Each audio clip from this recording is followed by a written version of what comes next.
them. Welcome everyone. My name is Abhi. Aim for today's session is kind of seeing common ground between Hinduism, yoga, vipassana. What are the goals of these three, beautiful spiritual paths, and where we as kind of Westerners with an open mind. So it's not about a particular path or anything, but where we can find the common grounds and how can we kind of achieve our inner freedom. So a very tiny bit about myself. My name is Abhi. I'm Indian Australian. I grew up in a Hindu yogic family, beautiful family background of, like spiritual teachers with yoga, Hinduism. And that's where my journey had really began with Hinduism and yoga. But I was really inspired by, what was being taught in the original Yoga Sutras, in Bhagavad Gita. But then as an adult, when I was really on my spiritual journey, I was trying to find places where I can really realize it. Kind of the whole, ancient idea of Indian wisdom, of what's being said in Bhagavad Gita, in some of the Vedantas, and also in Yoga Sutras of Patanjali. I was kind of having hard time to, really find a non-commercial kind of ashram with some enlightened guru who is easily accessible and who could give me personal guidance, some powerful technique. Despite being an Indian and being somewhat well connected, but then fortunately I came across Vipassana when I did first 10-day retreat. I was like, wow, like before that my spiritual journey of 5 years, and then what I experienced in 10 days was deeper than what I could experience in that 5 years in the 10 days. It's like, wow. So that really kind of started the journey, but I started to kind of draw some interesting conclusion, and I feel it's difficult to say one is better than the other, but I think this is just a very brief introduction to kind of, draw the big picture, and then everyone can choose, based on where you're at, your own strength, your own style, then kind of you choose what works. So this is, I'm no master, but I just want to share a little I know, a little that I've experienced in my own words. So starting with Hinduism. So in Hinduism we say 4 goals of human life.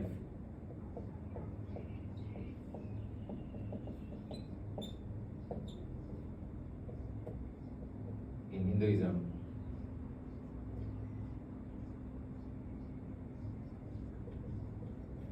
Is studying Dharma.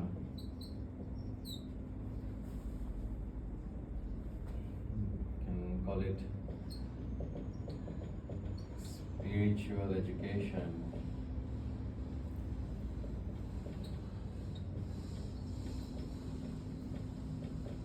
And practice. So traditionally Hindu life in India, this was the idea that kind of first quarter of your life, you move, like typically, when you're like 5, 6, 7 years old, then you move to a guru's ashram and you spend significant amount of time, and you start with this holistic education, with this spiritual education, where you really learn about science, arts, history, spirituality, war, whatever else. So then this was the most important part, as we were talking in our earlier talk about, like really having a strong base, a really strong kind of dig in deep. So this is what we used to do as a very first step, studying and practicing Dhamma, Dharma or Dhamma. In Hinduism or Sanskrit, more often we say Dharma, and in Pali, which was more of a slang language of Sanskrit, it's Dhamma. So this is where we start. And then second and third are kind of correlated and intertwined.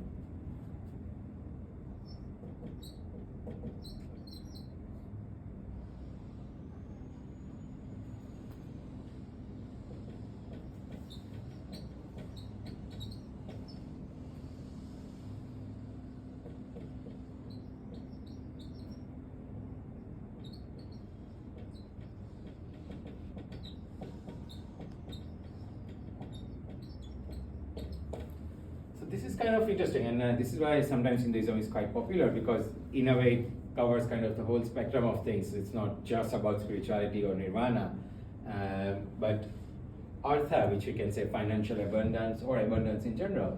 This was very interesting because in Hinduism, it's like, oh cool, this is also a goal of human life, to feel the abundance. Same thing with kama.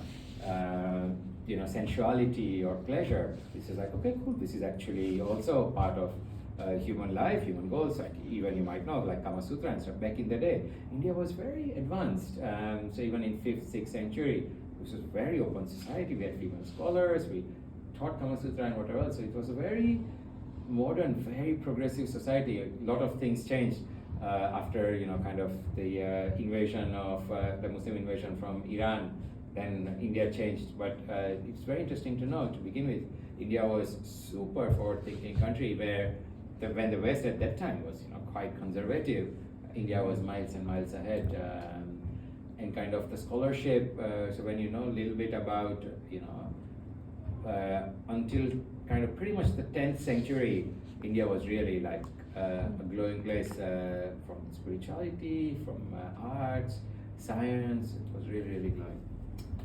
So anyway, so this is Artha and Kama. And then 4th is Nirvana or Moksha.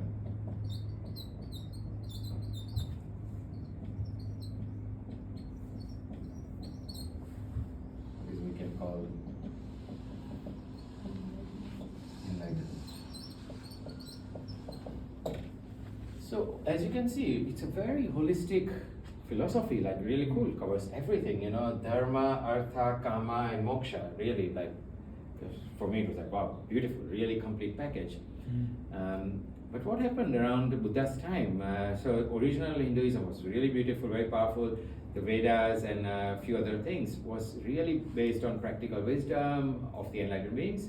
But as the time went on, it started to get corrupted. The original message started to get lost. And nobody knew the real technique of moksha or nirvana. We were talking about it, but then there's like all this idea of so many different gods, and you have to do this for the praise, that.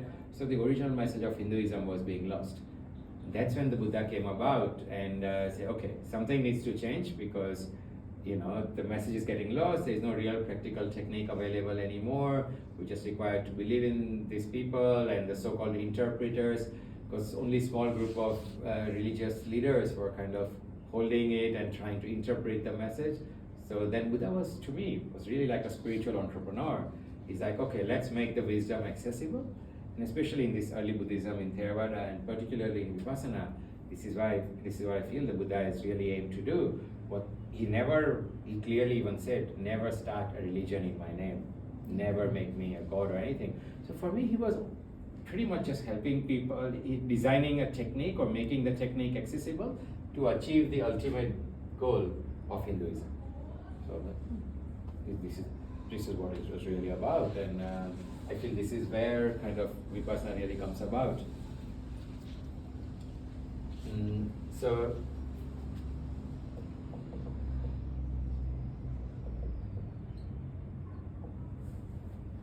and then we can really pose a question.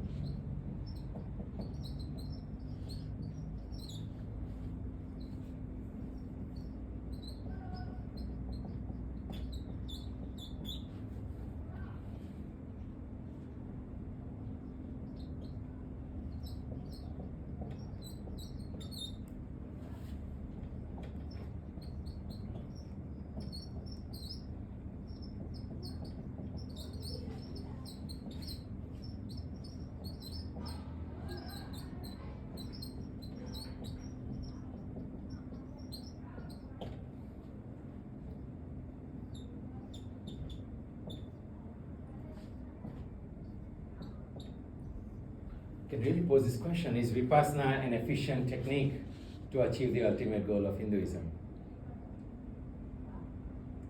Because even when you read Bhagavad Gita, I'm no expert on Bhagavad Gita, there isn't something short, succinct to say this is it.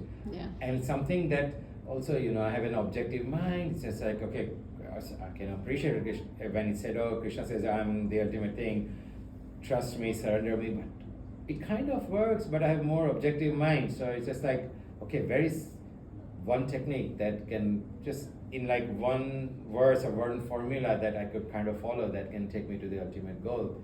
So I think, for me, this was really cool.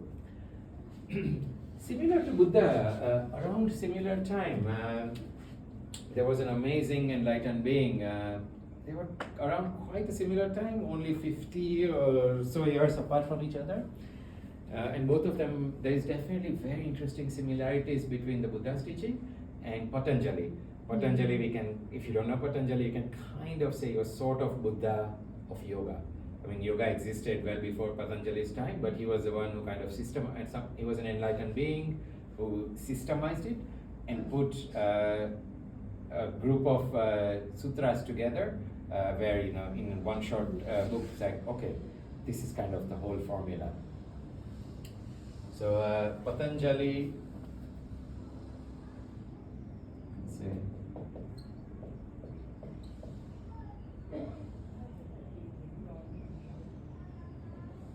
And Patanjali.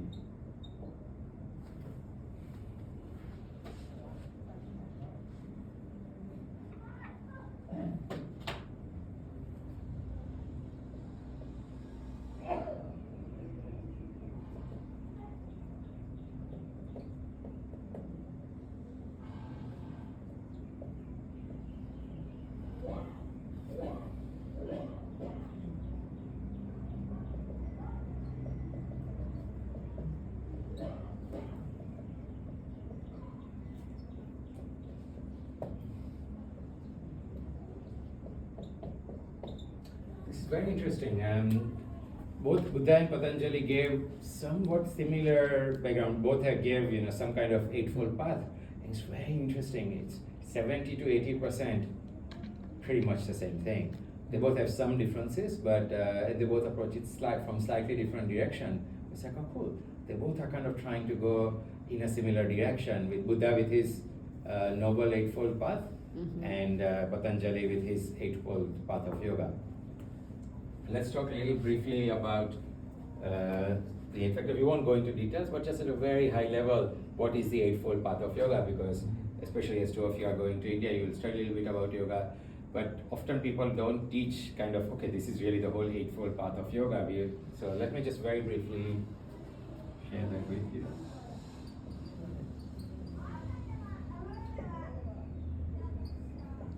First, when we arrive to India, we will call you, Abhi.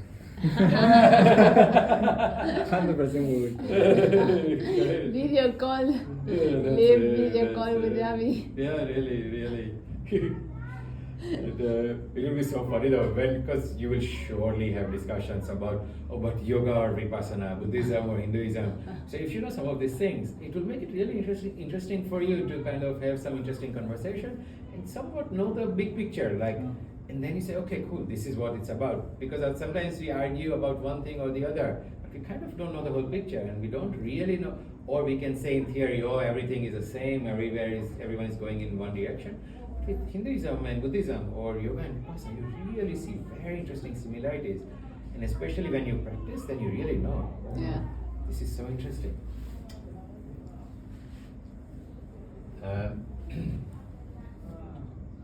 Yama.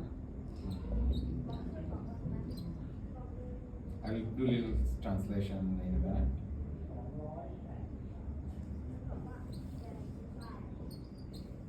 I have a question that is always coming to my mind. Yes. When you write words as Artu, Kama, Nirvana, those words are already translated to English, or is the real No, this way? is the Sanskrit words. Yeah. Ah.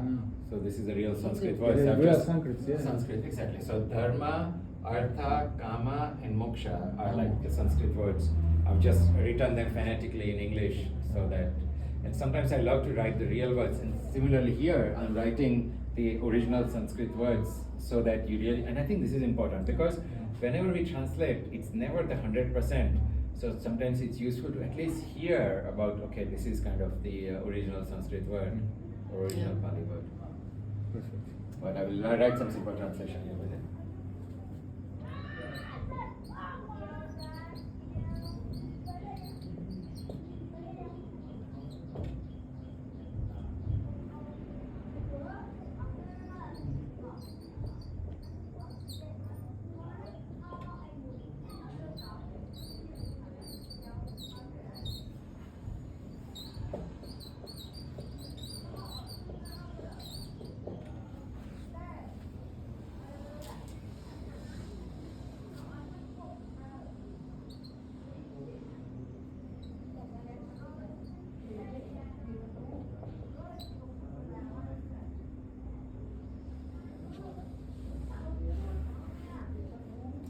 Okay, I'll come back to that.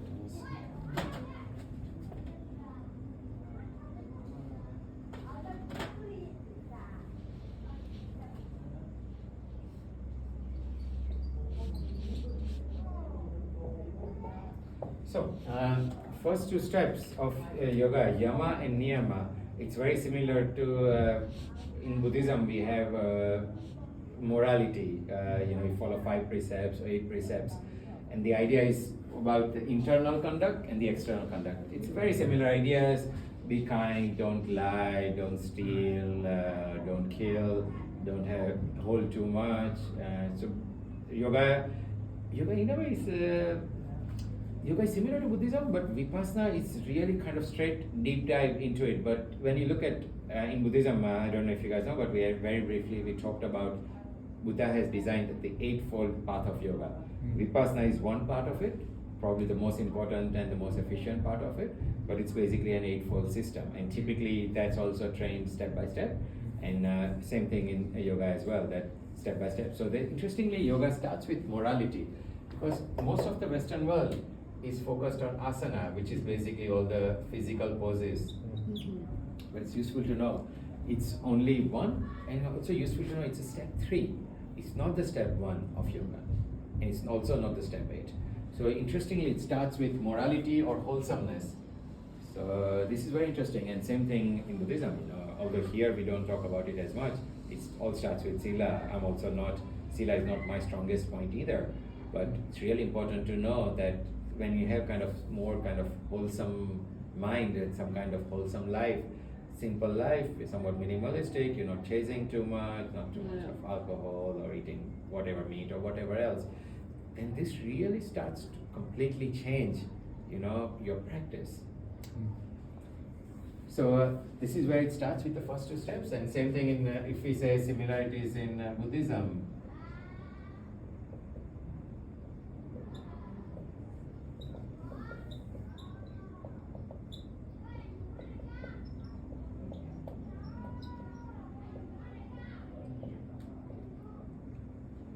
Here is what we call sila, morality. So this is basically exactly what is covered here in morality. Then asana, all the poses that we do, it's all about. So the aim of yoga. Okay, let me actually, before I finish, let me do this. And pranayama, we know. You know what is pranayama? Breathing techniques.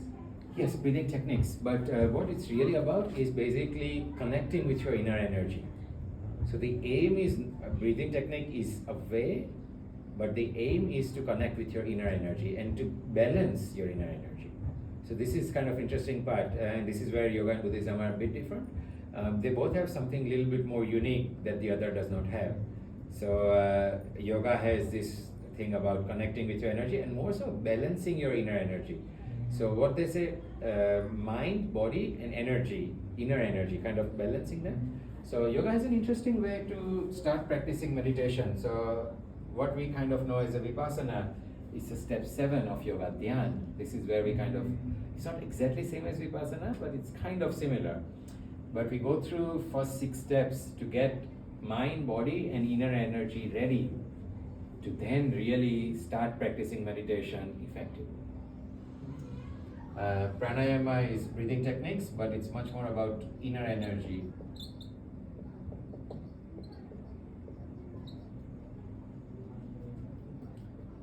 Balancing inner energy, and also it's creating a really bridge with the outer self and the inner self.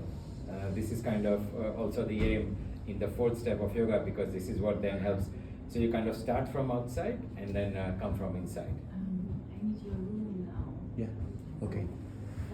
Is it okay? Can we maybe put your things to Giovanna's? Yes. I will.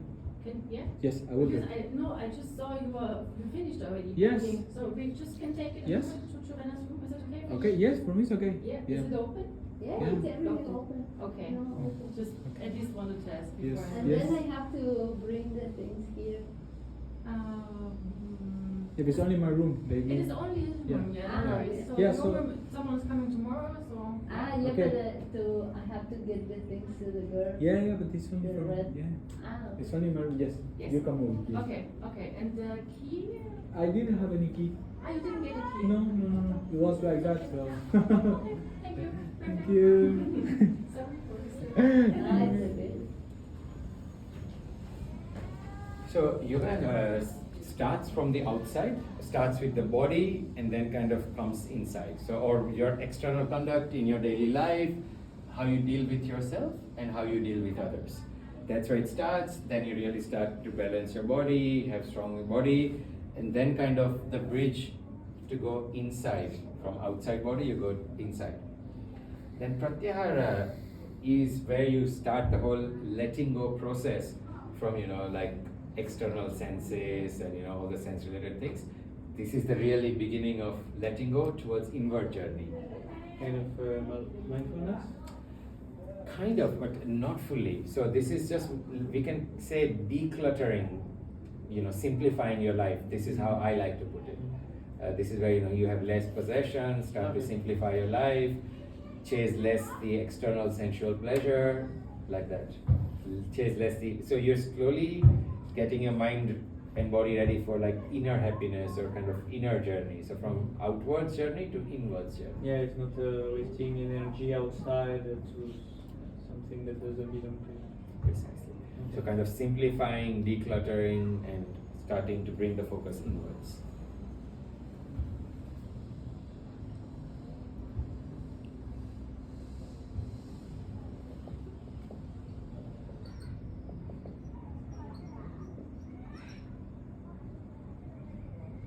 And not towards sensual pleasure. So basically you are moving away from sensual pleasure. This is of like outside. So from outer happiness to inner happiness. This is kind of where you're moving.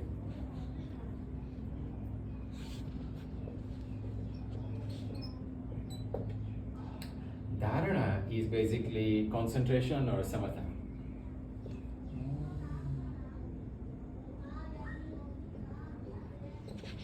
Samatha.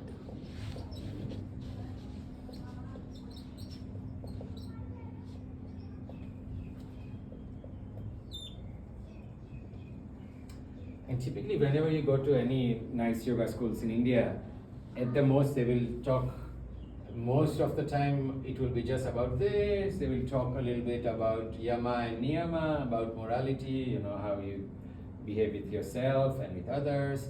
They will teach you some nice breathing techniques. Typically they don't talk as much about pratyahara, but then they will show you some nice concentration technique. That's pretty much where it stops. They will talk a little bit about samadhi, but they won't really even teach you any of dhyan, which is to me the most important part of the practice. We can say it's little bit similar to not exactly vipassana, but something like vipassana or awareness practice.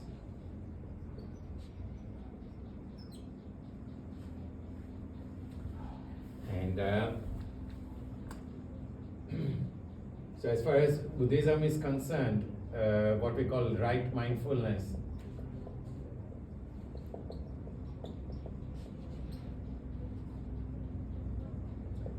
In Buddhism, it's the 7th step as well, right mindfulness. And the 8th step, samadhi, is very similar to the Buddha's 8th step.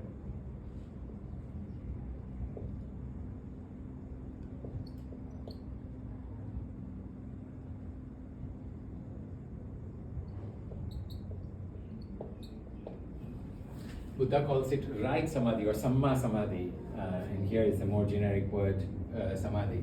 So you see some very interesting similarities between both.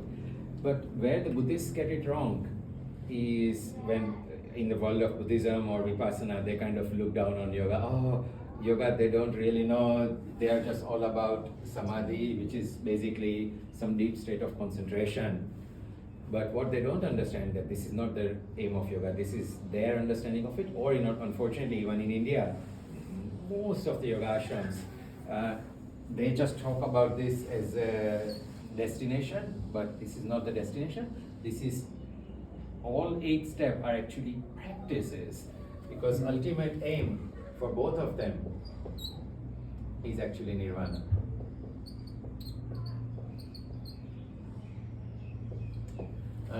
What happened, unfortunately, in around 8th or 10th century in India, that original ideas of Patanjali were getting a little bit lost, and it was too hard to achieve, and it was not so glamorous. You have to practice for so long, and so then what we know as Hatha Yoga actually started to develop around 7th, 8th, 10th century, which was more body-based practice, focused more on energetics, kind of gave you cool experiences, and even experience of samadhi. It feels like, oh, samadhi is kind of piti, so a lot of our experiences of piti and everything else, they exist here.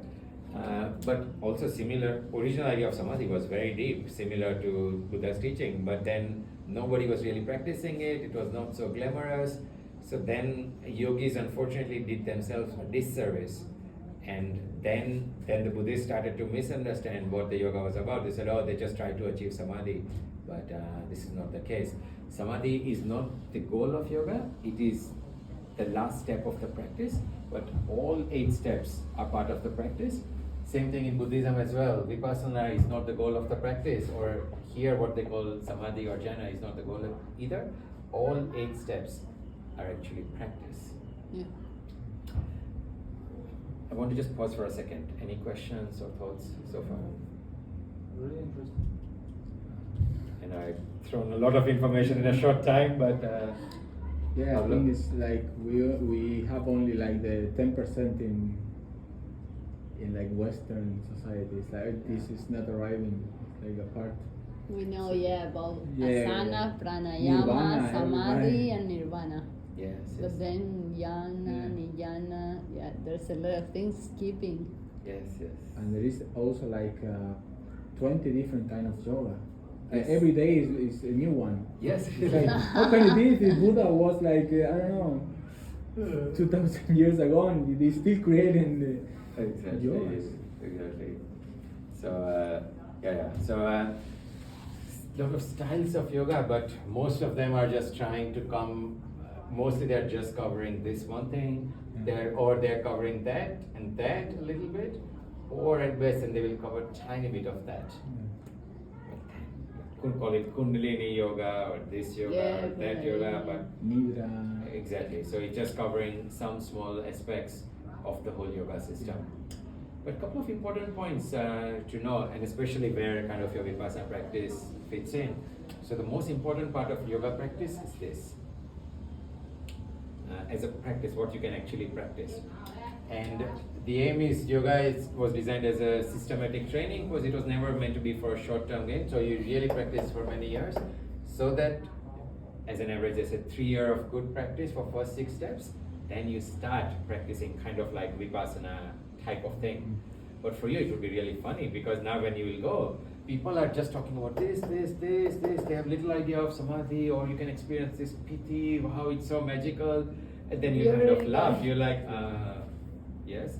So, but remember that goal of yoga is never even samadhi. It's not to experience piti or wow. The goal is always nirvana. Yoga, and I think the Buddha expresses it in very objective way. He just talks about nirvana. He doesn't really talk about God or whatever else.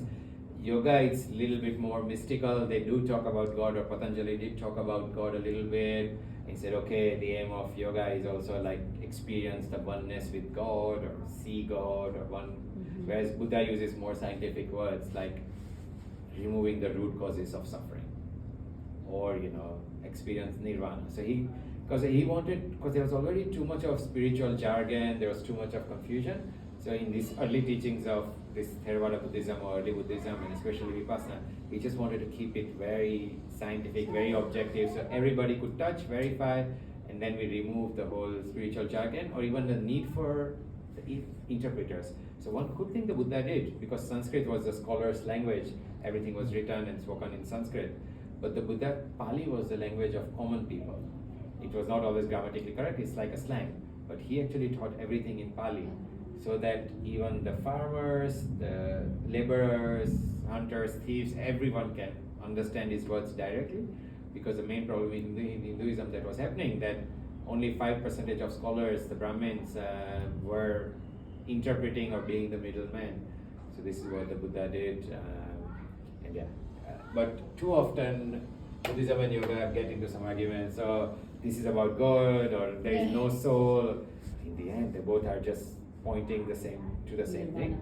And for me, yeah, it's just like Buddha developed some technique to make the goal quick. And again, Patanjali was doing the similar thing, but it was a long-term approach. But with this whole Vipassana approach, in a short, because nobody has these days, 5 years full time to practice.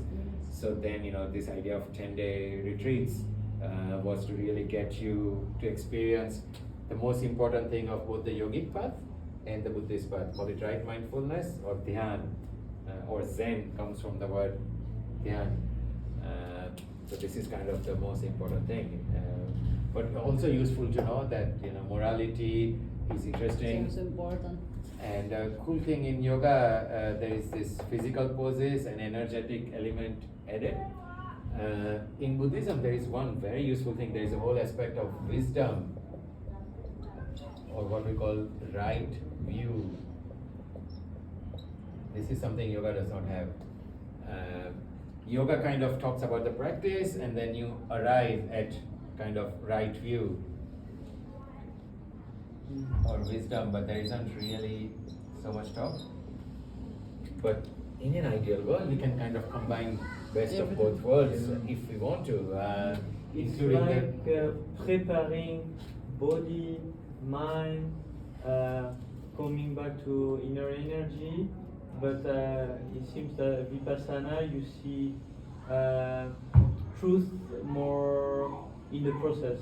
Precisely. And it's really a deep dive. So, I mean, in Vipassana, in an ideal world, we can even give people a lot deeper experience if they were here for even 1 year to really kind of prepare. Because the whole Buddhist path, kind of starts with like tung, tung, tung, tung, tung. And then in Buddhist path is also typically step number 7, right? Mindfulness. This is where we actually practice. So all of the 4 foundation of mindfulness, it all sits here. But here, because in modern world, nobody's got that much of time. So we try to, that's why usually we have 8 precepts, and this so it's like, okay, we give you a short experience of what is possible, but it's like a boot camp, but a very cleverly, very wisely designed boot camp to give you some deep experience. So at least then you can be motivated to do, a longer inner journey. And do yoga helps at least asanas to understand the relationship between the mind and the body? Yes, but for me, absolutely. But to in be a honest, different way than Vipassana? 100%. I think asana and pranayama together are actually very powerful, very useful, very powerful. And sometimes, some modern people cannot just sit for half an hour. So asana and pranayama really get your body and mind ready, and your inner energy ready to really practice. But what I felt in Vipassana, I don't know if it's the same in yoga, because I practiced, but I didn't practice with a formal teacher, so I don't know. But through the meditation, so the pause, in fact, Yes. you getting wisdom with Vipassana, but with yoga, I feel like you developing the consciousness or the relationship, but you don't extract the wisdom. Correct. So in yoga, kind of extracting wisdom, so to speak, starts to happen here. So they kind of wait, and they really practice to really kind of get your body, like remove all the basic impurities, so to speak, to really kind of get the system ready for a long time. And then they kind of, because the ultimate aim is nirvana, which is, a long-term journey. So the yogic approach takes longer time in the beginning to then go like Straight. yes. So Western yogi practitioner or teacher don't experiment what we experiment more quickly in Vipassana. Correct. To be honest, even in India, we don't. So Because it's long process. Sorry. Then once you arrive to samadhi, you won't practice anymore asanas, or you still practicing asanas but with samadhi consciousness. to be honest, less and less. So as your practice develops, because the whole aim of asana is kind of getting your mind and body ready to sit for longer period of time, and to kind of create some kind of physical balance in that work. So even for me, in my basic practice, I still kind of do some kind of asana, but my asana practice is like 5 minutes every day. So after some time, it's like, okay, about 5 minutes a day, I do some 1 or 2 rounds of sun salutations, and I feel good. So it could be even for some good yogis, like, yeah, they probably don't do any more than 5-10 minutes practice a day, because your body is already in balance, and then through this practice of dhyan, which is similar to vipassana practice, you really kind of start to nourish your body and balance your body at the same time as well. So then you need asana less and less, and you will see some great yogis, and they look a little bit fat, and you're like, eh? How are you like some great yoga master, but you're fat? But in a way, kind of, they finish their part and whatever else. So, we just use this. This is just asanas are mainly designed as a warm up, but still kind of keeping your body somewhat strong and energetic. So there is some value in it. Some people still continue to practice it for a while, but yeah, then this is an individual choice. But the goal is, just getting your mind and body ready to sit for a longer period of time, to create that comfort and strength in your body. Because typically, both yoga and vipassana, when you really get to the practicing, you will easily sit for 3 hours at one time. Same thing in vipassana as well. As you go further, people will sit at least an hour and a half, 3 hours, etc., 8 hours, whatever. So we have 10 minutes yes. left. For this, really interesting. I would really love to dive into Buddhism, Yes. but I have this. I heard one time, I don't know from where, that Buddhism is the light version of Hinduism. I would not say that. I'm a Hindu and I know both sides very well. I would say Hinduism, and you can see this is just at a very basic level, but Hinduism is a broader thing, so it appeals to a lot of people. But see, for me, I've already experienced some abundance, I've experienced some sensuality and pleasures. It's still nice. I mean, I'm still, this part I still love, but I feel it's not that I had enough of that to a point. So then it's like, okay, now I feel I'm more motivated, but I would argue otherwise. So the Buddha really focuses on, I mean, sure, dharma practice and stuff, but he really focuses on that. So as a Hindu, I don't like to make that comment almost, but you can say, if you really want to call it like that, Hinduism is a light version of Buddhism. Or not even that, let me just say, Hinduism is for everyone, but Buddhism is only for the people who are ready for the ultimate step. Okay. So we can call it like that. So yes. No, but yes, it's So really yes, common it is. to. I mean, I read, like, I don't know. For me, like, I don't know, Alan Watts is like a guy who developed a lot of theories, and he traveled a lot, and he took the extract from Hinduism and Buddhism, and he said this, like, okay, it's like Buddhism is like easier for everybody, but Hinduism is harder. But it's like the other way. Exactly. And look, Alan Watts did do a good job, but we have to remember, at his time, things were not so easily accessible. Yeah. And Vipassana was not even publicly accessible at that time, so he never practiced Vipassana. So, if you want to follow somebody, you'd probably want to follow somebody who did something in last 10-20 years. Because then they would know much more. And for me, when I read both Hindu philosophy and Buddhist philosophy, I got really attracted to Buddhism, because when you see the Eightfold Path of Buddha, it's like, wow, it is so comprehensive. In Hinduism, we cannot find one small text which covers everything in such great detail. And same thing when it comes to kind of a technique for nirvana. Okay, Patanjali wrote, like, nearly 200 different formulas, but you cannot find one formula that gives you everything. Whereas the four foundation of mindfulness is one sutra. It's one formula, which pretty much, for me, there are two things. Most important formula or sutra. Have you guys heard of the word sutra? I don't Which know, one? it's like sutra. Sutra. Sutra means formula, so it's a philosophy and practice. So it's a common word both in yoga and in Buddhism. So in Buddhism they always talk about the sutras of yoga, Sutras of yoga, sutras or yeah. sutta, whichever way one you say. And same thing in Patanjali also, he gave yoga sutras. You can call them aphorisms or more like formula, Okay. like how to practice, Yeah. those kind of things. So in Buddhism, the four foundation of mindfulness is so comprehensive. It's like, wow, this one discourse, it's basically a discourse. So one discourse that basically covers Yeah, it's a lot. everything. For me, it's one in that, and there is another very interesting discourse. It's called dependent origination, or law of karma, or law of samsara. Mhm. These are the translation of the original Pali word is paticca samuppada.